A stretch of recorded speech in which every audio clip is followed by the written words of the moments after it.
Hi, thank you for joining us today for the Bloom Show, our first episode of the Bloom Show. Super excited to have our guest, David Kaplan. Just to tell you a little bit about the Bloom Show, the intention is to innovate, inspire, and connect the floral industry. It's a place to really share just as much as possible because I believe that we could all connect our entire industry from the florist all the way up to the wholesaler, to the farm, to the logistics. And this is going to be a place to share all their information. Innovation is here to stay, and we want to share that. We want to share from our experiences as well. Today, we have the pleasure of having David Kaplan on. I consider him one of the GOATs, one of the greatest of all times when it comes to his field. He's an innovator of his time as well. Super excited to have him on board to talk about innovation and the industry. Please feel free to ask any questions while you're on here. It is for you. It is for us to ask questions and to learn from each other. So help me welcome David Kaplan.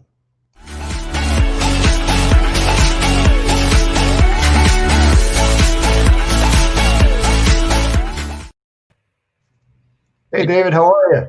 Great. Thank you very much for the great introduction. You were far too kind. the goat, one of the goats, man. But I'm not Tom Brady. You're not Tom Brady. You're not Tom Brady, but you are one of the pioneers, and something that I do want the show to do is talk about those people that did set the ground or were the first one to test what we are supposed to start using nowadays in our industry. So that goes to. First, let me ask you about your journey.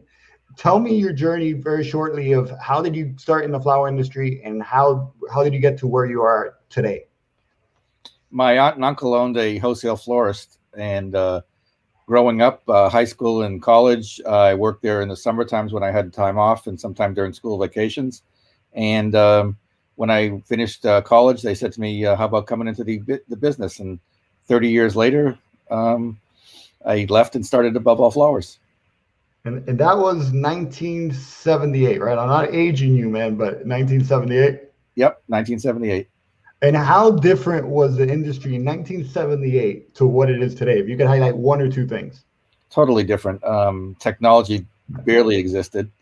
The way of things were delivered, there were bucket trucks delivering flowers that were unsold merchandise on trucks. Far less varieties than we have today, far less countries involved in exporting flowers to the United States. Today, we probably had, in those days, we probably had 10 or 15 major varieties of roses, and today we have 500 varieties of roses, maybe more. So very, very different. And most of us know this, but I ask you is the hope is to have every type of person on the show that's watching from every skill or just started in the flower industry. So thanks for sharing that because it is true, man, that you guys only had like two varieties. And I know the other day you were telling me that there was no prices. There was really a chalkboard. People would erase it and put what you had available, right? Exactly. That's super cool. So talking about David, aka the Wizard, tell us about how that came up. That's your superhero name. How did that come up? The Flower Wizard came up. I think that William Marmolini gave me that name because people ask me what I actually do, and he says, I think you're the sourcing wizard. Then he says, no, I think we're going to call you the Flower Wizard, and it's kind of stuck. It's even my logo. It's on the business cards. It's on my Facebook page, so it's kind of stuck. And a good friend of mine even made it even more authentic. You have the hat. You have to brand that thing. That's awesome. we have the wizard hat as well. That's great. You got to brand that thing, man. Put Above All Flowers on it. It'll look great. Exactly. So, question, and I don't want to get too much into COVID, but I do like to learn from our experiences. Share with us what's one thing you took out of COVID with you that you will take for years to come for the future of our industry and the future of your business. Wear a mask and wash your hands. Okay. Seriously, quality is very important. Even more so on COVID. Flowers are, very, very well demanded, even though COVID exists. Marketing and more exposure in all sectors is a very key part of my business, and I think everybody else has to be very vertical in this time and not miss any segment or facet of the industry. And when you say vertical, what do you mean by that? Is it really having your hands in e-commerce, just being multifaceted, being prepared for the worst, or what does that entail? Absolutely, is all sectors, whether it's e-commerce, mass market, retail, event planning, wholesale. Um, you all have to, all those parts of the industry are catering to the end users, and you have to be flexible and able to handle that. And also, you also have to be very involved where demand is at the given time. There's certain times a year, Far East maybe, where we have to concentrate our efforts on, because after Christmas it's a lull, and the first couple of weeks of January is a lull, and yet they have many holidays over there, and flowers are like milking cows. They produce every day, and you have to be able to keep everything super fresh and super demanded. Yeah, I see that. And then when it comes to the future of our industry, where do you think we're headed? And especially after COVID, because I think it shifted us a little bit. Did you see a shift? And then where do you think we're headed in the next 5 years? Absolutely. I think there's a lot of retail and event planners who are finding themselves underserved. A lot of wholesalers were very afraid to take risks. So my feeling is that there's a huge pent up demand when COVID starts getting lighter, and we don't know when that's going to be. Of course, it's very, as Mr. Biden did the day before with the 400,000 people who have passed away. Our sympathy is 100% there, but a lot of people haven't even had funerals, so there's going to be a lot of pent up business for weddings and parties and graduations that didn't get celebrated. So COVID is going to create a huge demand when everything comes back. It's going to be like a steroidal period of the biggest season for weddings ever, the biggest season for, graduations and things that were skipped prior to COVID, when COVID was going full stream. It's birthdays that, major landmark birthdays, 50th, 75th, 60th birthday parties that never happened. So, if all those continue to handle flowers, which I think they will, we're going to see huge pent up demand. The other thing is, I think we're seeing more specialty florists popping up. A lot of them, are changing their mode because of, deliveries are becoming major league and walk-ins are becoming limited. So a lot of people, unfortunately, the real estate market is suffering, but a lot of them have to adapt to the new way of the world. And a lot of that is not having a lot of people in a shop. And, we're seeing mass market increases because of such large attendance to supermarkets, getting every meal from a supermarket rather than going to restaurants. A lot of people don't go to restaurants anywhere near what they used to, and that means people still have to eat. So it's going to, while people are in the mass markets, they're going to buy the impulse sale of flowers. I think large florists are going to get bigger, but there's still going to be a lot of smaller florists who do very well. E-commerce is increasing dramatically.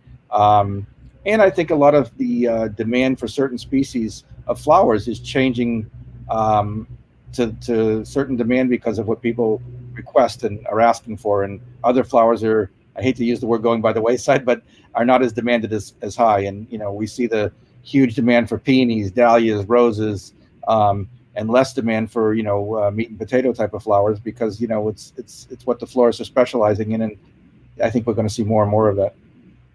And do you think the consumer is a different consumer now since after COVID? Is it a much more educated consumer? Because what I saw was a lot of florists doing education and courses and workshops, and that seems to me that it empowered the consumer to understand the value of floral design and to understand flowers. Now, are you seeing that? Yeah, I really am, and I think that things like paint night for teaching people to have paint and plant night for teaching people how to make terrariums. We're seeing the same thing for floral nights, where people are getting together, and there's a couple, I won't mention names, but there's a couple of those that are nationwide and have been on Shark Tank, and they're making people, see how the value of flowers is. Plus, I think, in these bad times that we've had in 2020, people need the cheering up of the flowers on the table.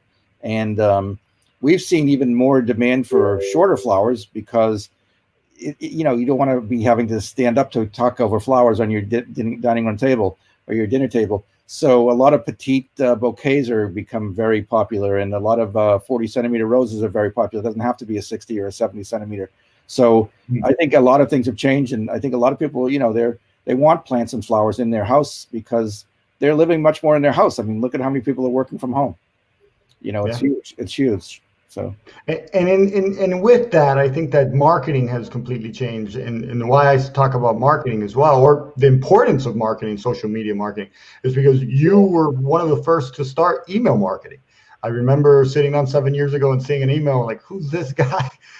So, and I give you credit for that because people were not used to it. And we're, what is this going to do? So tell us about how important one, email marketing works for you, but just marketing in general, but how important email marketing is to you and how you could maybe encourage others to look at email marketing as a source. Because I really think we need to, as an industry, realize that people are comparing us to the Targets of the world, to the Amazons of the world, to the Chanels of the world, and they use these tools. So what would you say to encourage that, I guess?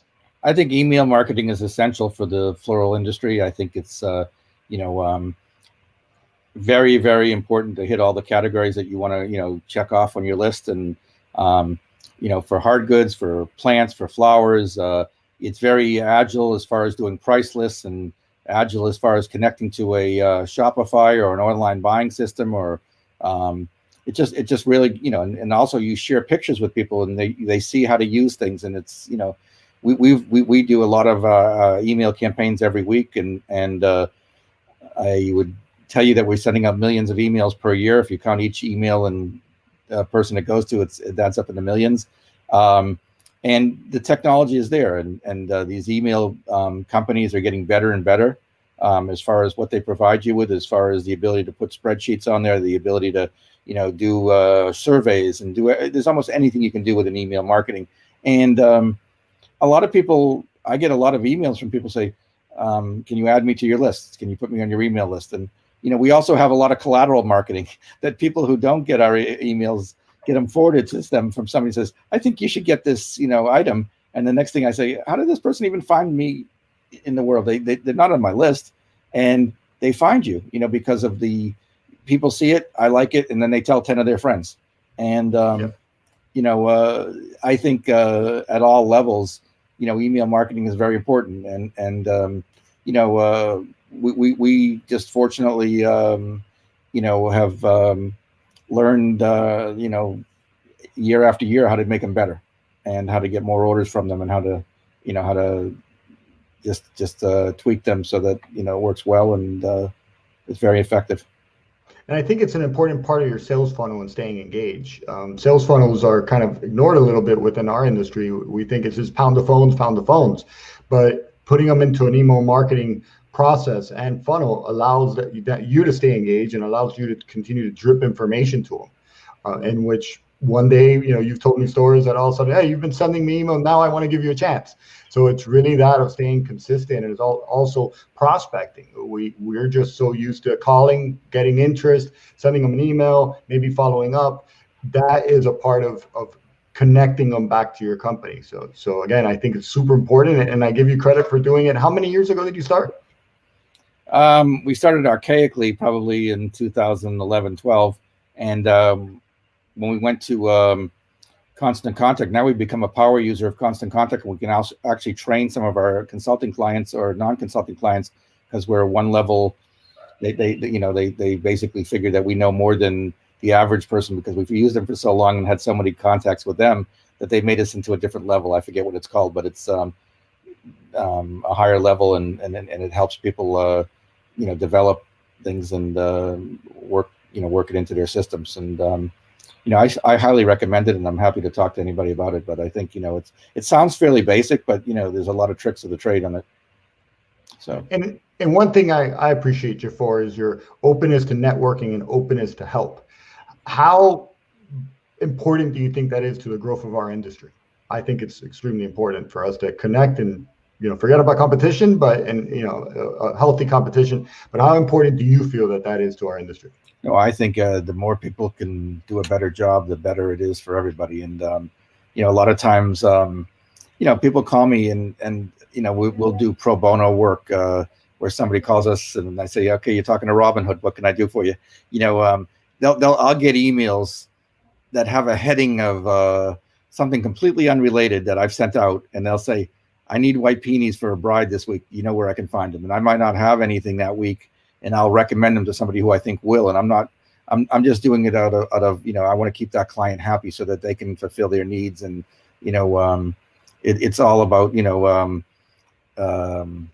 what was that movie where they you pay it forward. You pay it forward. Yeah. And I strongly believe in that. So we do we do a lot of that. People are always looking for something and they don't know really where to find it. Sometimes I get phone calls and it's like somewhere in God knows what state it will be, and they're asking me for a product and I'm 3,000 miles away and it's being grown right under their nose, but they don't know it's there. And I said, well, you can pick that up about 30 miles away from your place and you'll find it. And, it's like crazy, but people, not everybody, a lot of people assume things and it doesn't necessarily mean everybody knows it. So, knowledge is key and information is key. That's funny you say assume because I think that there's two types of people, those that assume and judge and those that are curious. And when you're curious about something that's new or different, you get to learn about it, and you also get to learn how it works for you versus just judging it as or assuming it's not going to work, or that's a stupid idea. So I'm glad you said that word, assume. Talking about marketing and innovating, who do you think, or what do you think was the last greatest innovator or even just trailblazer in our industry, dead or alive or passed away, I would prefer to say, but not here with us or with us? The dead or alive game from Imus. No, I think a lot of people don't know him, but a lot of people do. And I think he's kind of the father of the Colombian flower business, Dave Cheever. I think that, he was went to school in Colorado, studying horticulture and wrote his thesis on growing flowers at the equator. And I think obviously there's people who are pro import, against import, but if it wasn't for South and Central American flowers in the Western Hemisphere going to the Northern Hemisphere, our floral industry wouldn't be able to support the demand that we have. And it's because of good transportation companies that exist all over the, in the floral industry, and because of the growers of South America and Central America that have paid attention to our needs and demand and provided us with the flowers that we need. And I think there's many of them that fall into Dave Cheever's class, but I think he was one of the founders of the industry in the '60s, and that industry grew. People don't realize that Colombia now is over 50 years old as far as shipping flowers, and that's changed our industry. Yes, it's done something to American growers, but in the same respect, it's provided us with a plethora of products. And when we look at it, they used to grow carnations and chrysanthemums, and now look what they produce. So it's a very important sector. And that comes. And that comes to vision. He had the vision to understand the importance of Colombia, and equity, what that meant to our industry, or how to use it. I understand that you work closely with Africa and African roses, and you may have been one of the first to really say, okay, let's give this a whirl. And when I saw African roses many years ago, and some of my friends that are on here will say, yeah, I was a big fan. What are your tactics, or how do you see things ahead of giving things a chance, being curious versus being judgmental? Is there an openness, a mindset? Well, it's interesting. I mean, I always felt that I wanted to be kind of the Dave Cheevers of Africa in a way, because I knew the market's there. And I also knew that, if you remember watching TV commercials in the 90s and seeing how many people were starving in Ethiopia, and if you contributed X amount of dollars, you could feed this many people. And now I see that they're a food positive nation exporting food. They're exporting flowers all around the world. And people are working. The farm that I work with employs over 900 employees, and they're fair trade. In rainy season, people couldn't even get a water supply because the river was too hard to run over to get where the water was dispersed. So the farm owner built a bridge. They take care of there's oftentimes there's 6 or 8 people from the same family working at the farm, and they have kids, so the daycare is taken care of. They have medical examination rooms at the farm for their dental visits, their medical visits, their health visits. They provide them with uniforms. They provide them with food. And when you think about it, it really is important that, if people are working and they're making money and their style or standard of living goes up, it doesn't matter whether you're selling flowers or widgets. It's important to the world that, there's less have-nots in the world. And then, we'll have a better world because of it. And I think that's extremely important. And, I went over there on a trade mission, and we've been shipping flowers since, maybe 3 or 4 months after the trade mission, and in decent quantities. And right now we're working on more logistics. The pandemic has hurt us a little bit with some flights because of, we all know what's happened with air freight because of the vaccination. But, it's been growing every year, and I think it's going to continue to grow. And I think it's, they really have great potential in all over Africa. So. And the quality has really improved. Has there been anything in specific that they've done to improve the quality? They learned really fast because their major market was Holland, and if your quality is not good on the Dutch auction, you don't get good prices. And they ship plane loads, 2-3 plane loads a day into Liège in Belgium. And if you went to the Dutch School of Quality, it's uniformity. It's it's really, really, really important that every flower looks as good as the flower next to it, and they do a super job at that. And it's very, very key. The quality is key to their existence, and they do a great job. They were known in the beginning you would have to order from them in bulk or many, a whole pallet or what have you. Is that still the case, or you're able to order in smaller quantities? We can break it down in the United States, but their regulations and rules are different than, Colombia. Somebody can order a 1/8 box and be in a consolidation. And you can put 50 growers on a consolidation or 100 growers on a consolidation. In Africa, the regulations are a little different. So, we're adapting those regulations to fit into our U.S. markets and Canadian markets. I think Canada was a little bit ahead of the U.S. on the African stuff because they had more flights originally than we did. Just because of the way the immigration, Canada has grown very fast, and it's been a nation of, immigrants, and so was the United States for that matter. But, Canada adapted to that. Plus, it's a little more European than the United States. Montreal, Toronto are very European style cities. And, I think that's something, their acceptance of the roses came before the United States. But I think we're very well accepted in the U.S. Yeah, I'm a big fan. I've seen some really nice stuff and great improvements. So again, thank you so much. Thank you to the guests for joining us today. Please continue to join us. We're going to do shows next month as well. Or the Bloom Show will be showing next month as well. But final question for you, and I've taken a liking to this question for this year, is if you were to challenge the flower industry, the floral industry in all sectors, to ask themselves a question this year, to look within perspective, what would it be? What do I have to do? What do I need to do in this new world? And how can I do it better? Because I think we all have to continue to improve. And we've got a whole new set of cards dealt to us right now.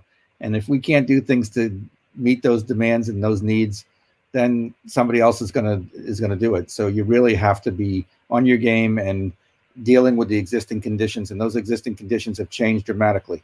We all know that, whether it's personnel or logistics or availabilities, we're all changed, and it's going to continue to change rapidly because we're nowhere out of this situation currently. So if anybody wanted to reach out to you, just to pick your brain or network, again, it's like I say, share generously. How could someone reach out to you? They can call me on my cell number. All right. They can text me. They can LinkedIn message me. I sound like James Corden when he lists 100 different types of. But no, I'm on Facebook as both David Kaplan and Above All Flowers. 2 pages there. I have the LinkedIn page as David Kaplan. Cell phone number is easy. If I don't answer right away, I will call you back. And don't be discouraged if the message is full, because it gets full fast. But texting works fine too. Texting my cell phone. So on email is probably one of the best ways to reach out to me. And what's your email? aboveallflowers@mac.com, mac.com. So one word, above all flowers. There we go. You're typing it. No, not really. I'm trying not to play around too much with this thing yet. I heard a ding, and I wasn't sure if that's what it was. But I'll put it here. Above all flowers at Mac. At mac.com. Okay, perfect. Let me see. I hope I spelled it right. Above all flowers at mac.com. And we'll add to the banner. Again, and do feel free to reach out to Dave. He's very, very giving and generous of his time and sharing and connecting, and I as well. So Dave, thank you so much for spending your time with us, man. Thanks for opening up and sharing generously and wearing the hat. And wearing the hat, Dave. Thank you so much, man. Have a great evening. Thank you very much. Happy New Year to everybody, and it will get better. It will get better. We're turning the corner. Thank you again, man. Take care. Thank you. So everybody, thank you again for joining us.